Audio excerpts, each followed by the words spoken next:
Hello everyone, Shirley here. We're back in Mythic Castle Nathria today, taking a look at Lady Inerva Darkvein.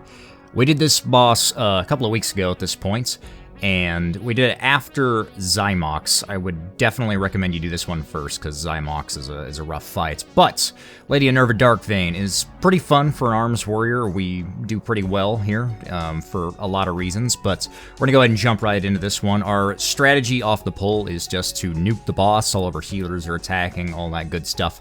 And this is just to skip timers, basically, throughout the fight, so we don't have to deal with all the canisters around the room, or at least not all of them. One of them we'll still have to mess with a little bit later. But we really want to hit a certain threshold at the beginning of the fight here, doing enough damage before the first set of ads spawn, which is right about now. See that timer there, and there was that weak aura that popped up for about 1 second. We hit that exactly when we needed it to, therefore we don't get ads that'll spawn. So I'm going to go ahead and use my second Ravager and Warbreaker here after the pull, and just keep tunneling damage into Inerva Darkvein. If you do miss that first timer, though, I would say save your Ravager and Warbreaker for those ads that are going to come out. And when they do come out, every single time you'll get that the cast or whatever before it goes out as a warrior, you can Spell Reflect and not get the debuff. And you won't spawn an ad. It'll still put the pool around the boss, but you don't have to worry about that. It doesn't actually do anything. And the rest of your team just needs to bring those other pools in around the boss so all the melee can cleave it down as fast as possible. Behind me here, you'll see these pools that are obviously getting soaked by our range players. Not really anything the melee has to worry about right now. During the final phase of the fights, they're going to be a lot closer to us, and they're going to bounce, so that's when you can keep your eye out as, you know, melee character, looking for them. But right here, I'm going to go ahead and use my Reflect. That's what that use immunity weak aura you see is, and this red circle that's underneath the boss herself, that is one that has been spell reflected from either me or the other warrior on our team. I was saving all my cooldowns for this set of ads here, and I would highly recommend you do that for these 2 ads that spawn, depending on how many you get.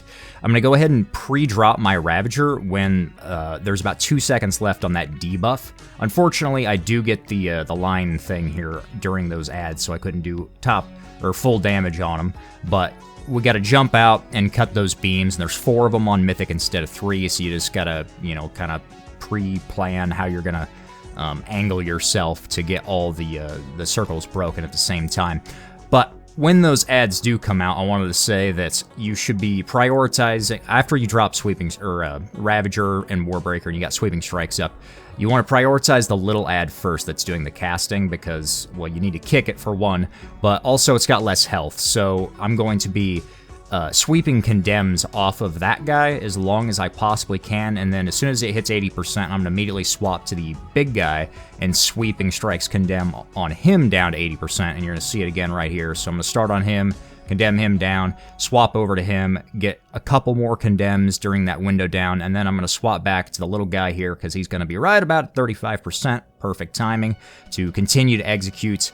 And as we're getting down to the tail end here of the boss, it's at 35%, so I'm going to go ahead and just use most of my damage here when I don't have Sweeping Strikes up, just tunneling condemns into the boss itself instead of the big ad. And as soon as we get Sweeping Strikes back up and I have Avatar, I'm going to go ahead and use both.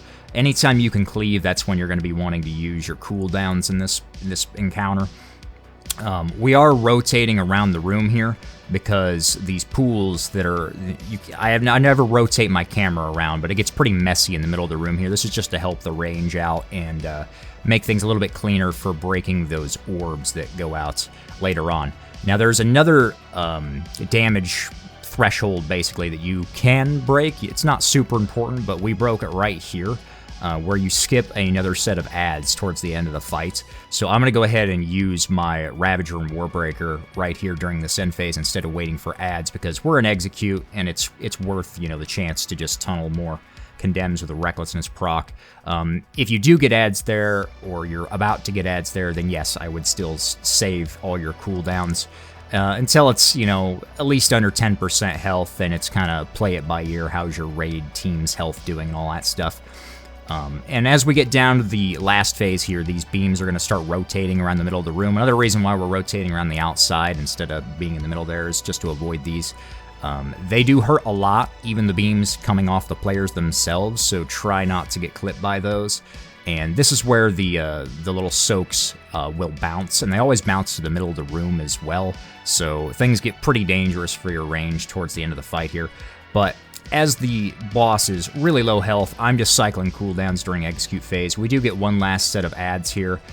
You still want to be sure that you're, interrupting these things. But other than that, we're just going to go ahead and finish it off, and it's not super clean for our first kill, but, it gets the job done. Hope you guys enjoyed. If you have any questions, feel free to leave them down below. I'm going to put a little bit extra PvP, actually, at the end of this one. I had some fun the other day in the Maw. If you guys want to stick around for that, feel free to. But thanks for watching, and I'll see you next time. Peace.